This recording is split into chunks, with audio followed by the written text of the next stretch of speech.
Hey, what's going on everybody? Commander Crane here, and we are back with another spoiler leak video, unexpectedly. So a large portion of March of the Machine Aftermath was leaked, and yeah, we're gonna go over those cards today. So a couple disclaimers. So obviously, if you these have not been officially spoiled, so if you don't want to see the spoilers for this, obviously don't watch it. Second thing being, these pictures are very low quality, so they're going to be a little hard to read. Some of the cards I'm probably not going to be able to, tell their entire name or what have you. So yeah, little disclaimer, if they're very hard to read, we'll try and work our way through it. So yes, that's what we got today. And also, we usually follow all spoilers and leaks of different sets, so if this is something you're interested in, go and hit that sub button, and you'll be able to keep up with whenever we post a spoiler or leak video. So, all right, we're going to hop right into it here. I think we have like 36 cards to talk about, so decent amount. So we're going to hop into it here with, this is Harness Snubhorn. It's a 2/5 for 3 and a white dinosaur with vigilance. When it deals combat damage to a player, return target artifact or enchantment card from your graveyard to the battlefield. Seems like a pretty solid uncommon. Obviously in Enchantress decks, you're definitely going to want this. So I like it overall. Not a bad uncommon. We have Nissa, Resurgent Animist, a creature, 3/3 for 2 and a green, Elf Scout, legendary creature. Whenever a land enters the battlefield under your control, add 1 mana of any color. Then, if this is the second time this ability has resolved this turn, reveal cards from the top of your library until you reveal an elf or elemental card. Put that card into your hand and the rest on the bottom of your library in a random order. So, yeah, Nissa's back to a creature, I guess. Also, might be hard to tell, but the Planeswalker symbol that's in the middle there's like a little symbol or squiggly line or a little like scratch out or something. Definitely, it looks like Nissa might have lost her spark. So, very interesting. I definitely like the card though. Being able to hit an elf or elemental seems pretty powerful. So, big fan of this card overall. Then we have, I think it's Nashi Moon's Legacy, I believe. Black, green, blue for a rat shaman. Power and toughness is covered. I believe it's a 2/4. Menace Ward 1. When it attacks, exile up to one target legendary or rat card from your graveyard and copy it. You may cast the copy. Pretty cool overall. First three color rat commander, so that's kind of cool. So rats can like take advantage of like ramp and like Kindred Discovery and things of that nature. So very interesting. I definitely really like this card. It seems cool for rat decks and commander. Then we have Filter Out, blue 1 instant. Return all non-creature, non-land permanents to their owner's hands. So it's a non-creature bounce spell, which is very, very cool for 3 mana. This seems like really strong in general. Yeah, bounce all planeswalkers, battles, artifacts, enchantments. Seems really powerful. Also with this foiling, this is like the new foiling they got. Like it's kind of like the squiggly line kind of thing. I don't even know, but yeah, that's kind of what it looks like. The special foiling in the set. So very cool overall. We have Animus Might, 2 and a green sorcery. This spell costs 2 less to cast if it targets a legendary creature you control. Target creature you control deals damage equal to twice its power to target creature or planeswalker you don't control. Very powerful Rabid Bite for sure. Even without the legendary creature aspect of it, 3 mana for a double Rabid Bite seems very good. I really like this in Obosh builds that I play in Pioneer. It seems like a really great removal spell, honestly, if I'm being honest. So, yeah, I definitely like this. I think this card's pretty strong, and it's a very good uncommon.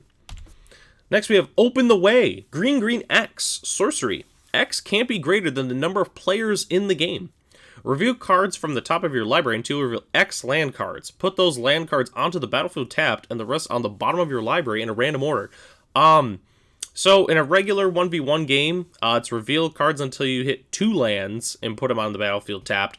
That's also lands, not basic lands. That's any lands. Could be interesting. I mean, immediately what comes to mind is like Amulet Titan Modern. I don't know if they actually want this card, but overall, I think this card's pretty solid. Next, we have Sarkhan, Soul of Flame. I believe it's Soul of Flame. Sorry, very hard to read. 2/4 for red, blue 1. Legendary creature, human shaman. Sarkhan, as a creature. Dragon spells you cast cost 1 less to cast. Whenever a dragon enters the battlefield under your control, you may have Sarkhan's Soul of Flame become a copy of it until end of turn, except his name is Sarkhan's Soul of Flame and it's legendary in addition to its other types. So it looks like Wizards might be pushing like a blue-red Jeskai Dragon deck, because we just got, what's the name of it? Ojutai and Zurgo. So maybe they're pushing for like something like that in the near future. Very cool overall. Seems like a pretty solid card. You can run it as your commander as well. Yeah, I don't know. I like the card. Next, we have Rocco Street Chef, I believe. 2/4 for red, green, white. Legendary creature, Elf Druid. At the beginning of your end step, each player exiles the top card of their library. Until your next end step, each player may play that card they exiled this way. Whenever a player plays a land from exile or casts a spell from exile, you may put a +1/+1 counter on target creature and create a food token. Interesting. Yeah, I like it. Seems like, once again, a commander card. Campus Renovation, 3 red-white sorcery. Return up to 1 target artifact or enchantment card from your graveyard to the battlefield. Exile the top 2 cards of your library. Until the end of turn, you may play those cards. Seems pretty solid. I like this in Commander.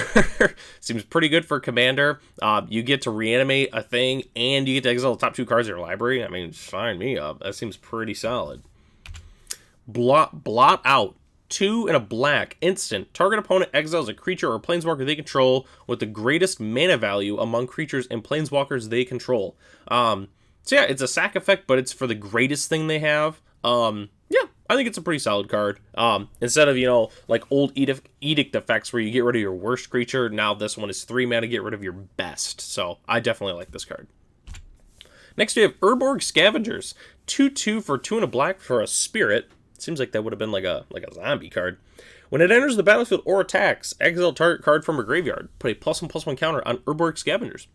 Urborg Scavengers has flying as long as a card exiled with it has flying. Now it makes sense why it's a zombie. Well, a spirit. The same is true for First Strike, Double Strike, Death Touch, Haste, Hexproof, Indestructible, Lifelink, Menace, Reach, Trample, and Vigilance. So yeah, it's like a Soul Flare card, where like if it exiles the cards, then it gets those abilities. Cool card. Definitely wish it was a zombie, but no, it's still cool as a spirit. Next we have Niv Mizzet Supreme. 5/5 for white, blue, black, red, green, or Wooburg. Legendary creature Dragon Avatar. Flying, hexproof from monocolored. Each instant and sorcery card in your graveyard that's exactly 2 colors has Jumpstart, which Jumpstart means you can discard a card and cast it from your graveyard. Very cool card. Once again, a commander card. But no, I do like this card. It's pretty powerful. I mean, hexproof from monocolored, like that's a lot of the main removal in the format. In most formats, for being honest. So yeah, I like this card. Very cool. Obviously great to see a dragon come back. Next we have Metropolis Reformer. It's a 2/3. I know the toughness is not there, but 2/3 for 2 and a white. Angel Cleric, flying and vigilance. You have hexproof. Whenever Metropolis Reform is dealt damage, you gain that much life. Solid.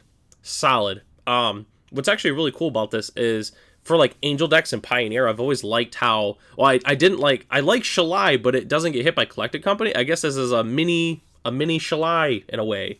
Yeah, I definitely like the card. Seems pretty solid. Next we have Danithar. I can't read the name. It's Danithar or something. Danitha something's light. It's a 2/3 for 1 green white. Legendary creature human knight.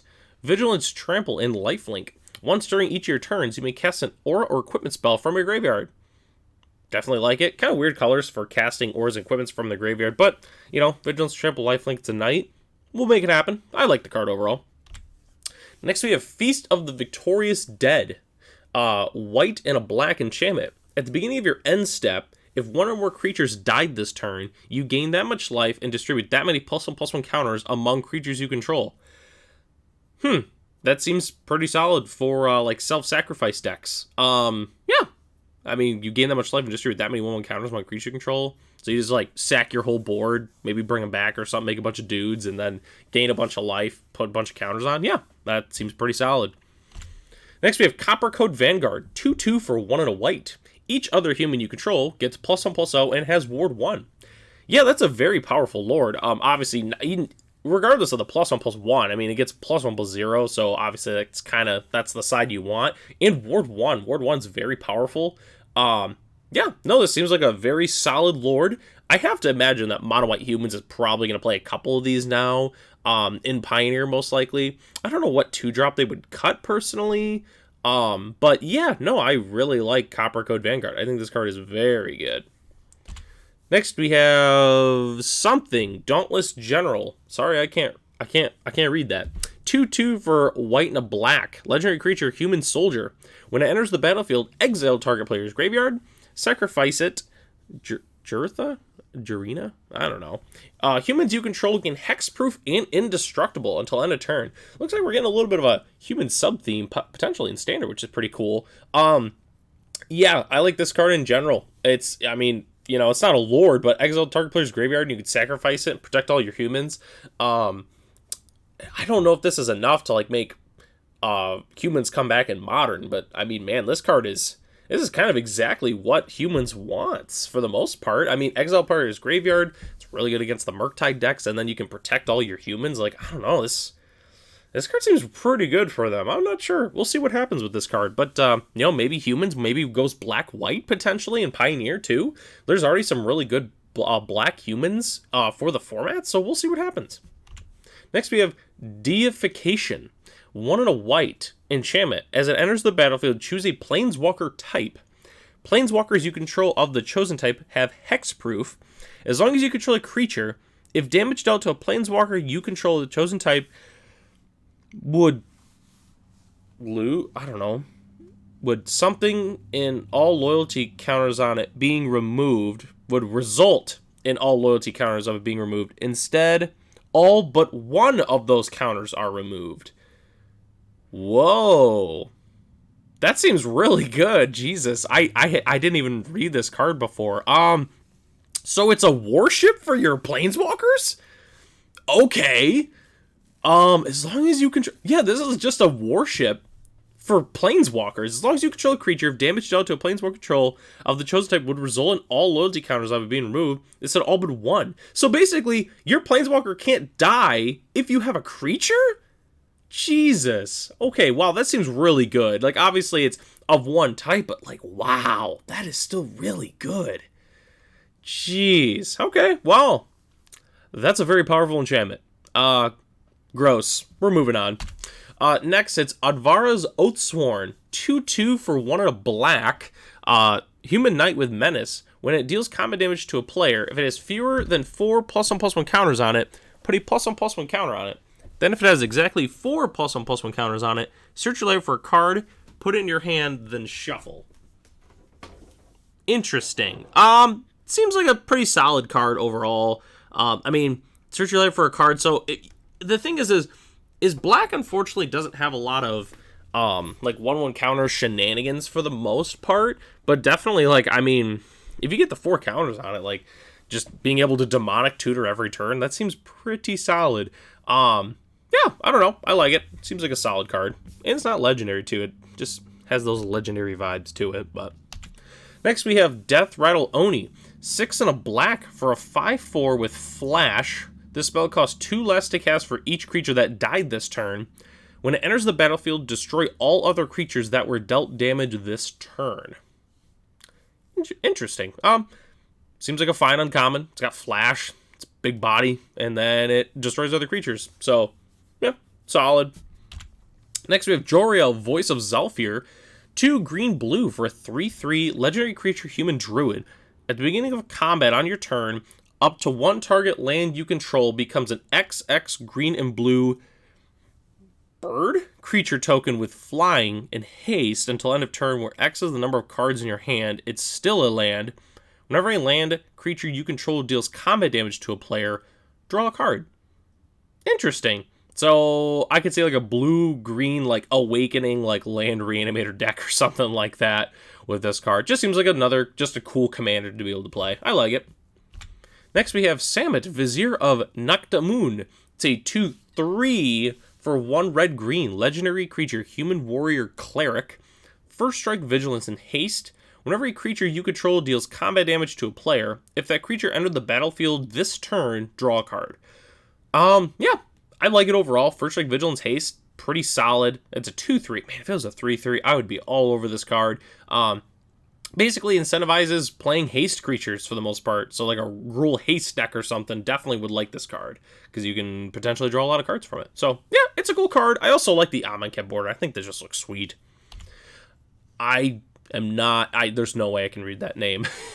But it is 3 blue for an enchantment. When it enters the battlefield, put a rejection counter on each creature your opponents control. At the beginning of your end step, for each opponent, choose up to one target creature they control with a rejection counter on it. That creature's owner puts it on the top or bottom of their library. Okay. It seems like a pretty cool uncommon. Making them tuck at least a creature every time that had a rejection counter on it at the beginning of our end step.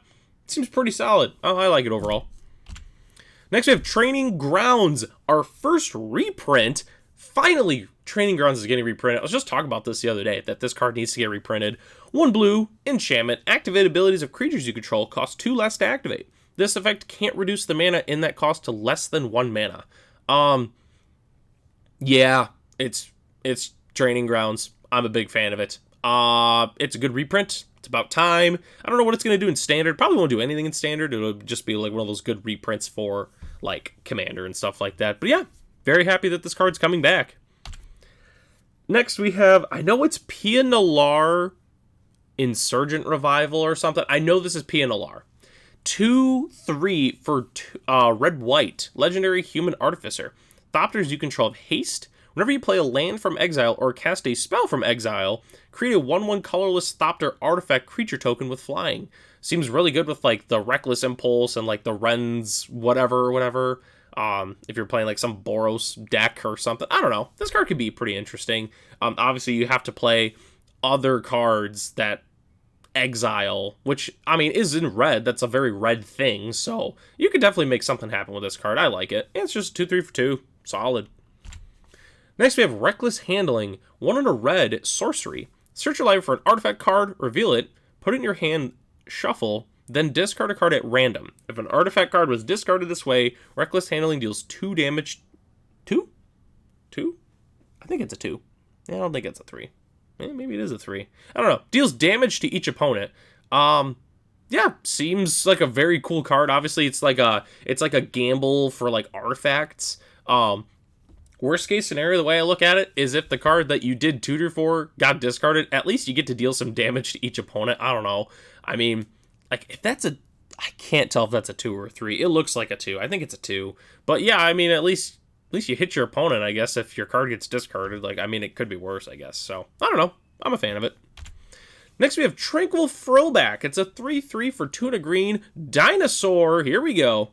When it enters the battlefield, you may pay green up to 3 times.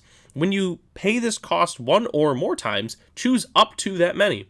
Destroy target artifact or enchantment. Exile target player's graveyard. You gain 4 life. Man, they're putting a lot of cards at exile players' graveyards. It's a dinosaur. Seems like a solid sideboard card. I definitely like it in the sideboard a lot, especially for like our dinosaur deck that we built last week, which you should check out that video if you'd like to. Destroys artifact or enchantment. Gets rid of graveyards. Gains life. Sign me up. Seems like a solid card. Wish it was a little bit bigger. If it was like a 4/3, you could definitely consider playing this in the main board. But at a 3/3, I think it's still okay. Next, we have Markov Baron. 2/2 for 2 and a black. Convoke, lifelink. Other vampires you control get +1/+1 with Madness, 2 and a black, which means if it's being discarded, you can pay that much mana and cast it. Convoke with a vampire is interesting.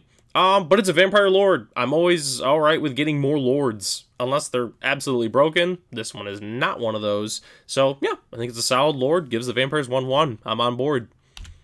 Next, we have Kiora, Sovereign of the Deep. Has that little weird planeswalker symbol, like Nissa did. 3 green, blue.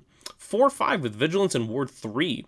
Whenever you cast a Kraken, Leviathan, Octopus, or Serpent card from your hand, look at the top X cards of your library, where X is that spell's mana value. You may cast a spell with mana value less than X from among those without paying their mana cost. Put the rest on the bottom of your library in a random order. So, Little short story. I've been playing a blue-green Kraken, Leviathan, Octopus, Serpent deck for a couple of years now in Commander. And when I initially built the deck, that deck never got any... It was extremely rare that there was a new Kraken or something to put in the deck. There was no support that the deck generally got. Ever since a couple of years ago, they've been printing a lot of cards that have that typing. Like they just did a Jumpstart card. Now we have the Kiora. They've been printing a ton of cards in the last couple of years for that deck, for the Kraken, Leviathan, Octopus, Serpent deck. And this is just great. It's you could run this as the commander, but it's still awesome if you run this in the 99. So yeah, I'm always happy when they print cards like this. They're just great for the deck. I mean, this is awesome. You just get a free dude after you cast your Stormtide Leviathan or your Denizen of the Deep, whatever it is. Man, I'm a huge fan of this card. I love it when they print cards like this. Next, we have Vesuvan Drifter. 2 and a blue for a 2/4 Shapeshifter. Flying. You may look at the top card of your library at any time. At the beginning of each combat, you reveal the top card of your library. If you reveal a creature card this way, Vesuvan Drifter becomes a copy of that card until end of turn, except it has flying. Very abusable, I feel like. Reveal a creature card this way, it becomes a copy. I don't know, this seems pretty interesting. I don't think Mono Blue Spirits or anything would want a card like this, but I still think it's a very interesting card. Obviously, being able to, turn it into a copy of whatever's on top, I feel it can be very abused. I could just imagine playing like Worldly Tutor and Commander, put it on top, and you're like, oh, move to combat. This is a World Spine Worm or whatever, and then you just smack people. I don't know. I think this definitely could be abused in some way in Commander. Next we have Plarg in Nasari. 3 red for a 5/4 legendary Orc Ifrit. At the beginning of your upkeep, each player exiles cards from the top of their library until they exile a non-land card. An opponent chooses a non-land card exiled this way. You may cast up to 2 spells from among the other cards exiled this way without paying their mana costs. Interesting. So it's kind of like an Atali in a way. I don't know. You may cast up to 2 spells from among the other cards. So an opponent picks one, and then you get one. This is interesting. Okay. I like it. Yeah, it seems like an Atali, like steal opponent's spells from the top of their deck kind of thing. Yeah, I'm on board with it. Next, we have Rebuild the City. 3 black, red, green, sorcery. Choose target land. Create 3 tokens that are copies of it, except they're 3/3 creatures in addition to their other types, and they have vigilance and menace. They're affected by summoning sickness. Okay. Seems pretty cool. I don't know. Animate some lands for 6. Tokens that are a copy of it, so it ramps, so it's not like, it doesn't animate your land, so if they kill your lands, you don't get stone rained. Yeah, it's like a really interesting ramp spell. I'm on board with it. I like it. Next we have Arni Metalbrow. 2 and a red for a 3/3 legendary creature human berserker. Whenever a creature you control attacks, or a creature enters the battlefield under your control attacking, you may pay 1 in red. If you do, you may put a creature card with mana value less than that creature's mana value from your hand onto the battlefield tapped and attacking. Interesting. So, whenever a creature you control attacks, so that means you can just, if you have, like, obviously you need some bigger creatures, but in, like, Commander, if your creatures just keep getting, like, bigger, you play progressively bigger creatures, then you can just sneak attack even bigger creatures into play. So, yeah, this card seems pretty cool. I definitely like it. Next, we have Cosmic Rebirth. 1 green-white instant. Choose target permanent card in your graveyard. If it has mana value 3 or less, you may put it onto the battlefield. If you don't put it onto the battlefield, put it in your hand. You gain 3 life. Potential reanimation, at least for, mana value 3 or less. Otherwise, it's an instant speed regrowth that gains you 3 life. I'm on board. Seems like a pretty solid card to play. Kind of reminds me of the, it was 2 or less, but it was the darn, Renegade Rallier. Yeah, from like 8th Revolt. Kind of reminds me of that, but obviously a little bit different, arguably a little bit better. So, this is our last card. We have Narset in Light and Exile. Same thing, the Planeswalker symbol. Narset is back to a creature. 3/4 for 1 blue, red, white. Legendary creature, human monk. Creatures you control have prowess. Whenever Narset in Light and Exile attacks, exile target non-creature, non-land card with mana value less than Narset's power from a graveyard and copy it. You may cast the card without paying its mana cost. Seems pretty good. Gives your other creatures prowess. This just seems like a card where you're like, oh, prowess, prowess, pump it, prowess. Attack. Oh, I get to exile some stupid 10 mana card from my graveyard, and I get to cast it for free and do more stupid things. So, weird. Narset doesn't do that in Commander. Jeez. But, yeah, no, this card seems pretty powerful. It's definitely a mythic for a reason. I'm very interested to see what's going to happen with the Planeswalkers. I mean, well, they're not technically Planeswalkers anymore. So, we'll see what happens, I guess. Maybe they have to regain their spark. Maybe that's going to be part of the next story arc. I don't know, it'd be interesting to see. But that takes us to the very end of the video. I'd like to thank everybody for watching all the fun leaks that just came out. Let me know in the comment section below. What's your favorite card? What card are you looking forward to not playing against? Just let me know in the comment section below. Feel free to subscribe, and I'll catch you in the next video.